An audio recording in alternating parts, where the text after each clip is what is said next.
నాయుడు గారు, నాయుడు గారు, ఆ, పెద్ద సమస్య అండి. ఏంటా సమస్య? చాలా పెద్ద సమస్య అండి. మీరు రండి. రండి రండి కూర్చోండి. ఆ, చెప్పండి. ఇవాళ పేపర్ చదివారండి? లేదే, గవర్నమెంట్ కూలిందా? అదే ఆలోచన మీకు. అయోధ్యలో మసీదు పడగొట్టారండి. పడగొట్టారా? ఆ. అబ్బా, ఆ స్థలంలో ఇప్పుడు రామాలయం కట్టబోతున్నారట. ఉమ్. దాని గురించి మీరేమంటారు? నేను అనడానికే ఉందయ్యా. ఇది ఎవరి దేశం?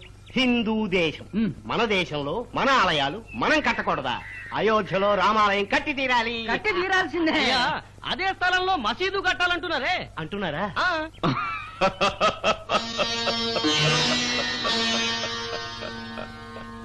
ఆ, ఒక్క అయోధ్యలో రామాలయాలు మసీదులు కడితే ఏం ప్రయోజనం?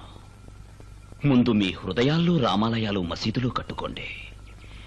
హిందువట, క్రిస్టియన్ అట, ముస్లిం అట, భారతదేశంలో ఉన్న వాళ్ళందరూ భారతీయులే అన్న భావం ఎప్పుడొస్తుందో ఆ రోజే ఈ దేశం బాగుపడుతుంది.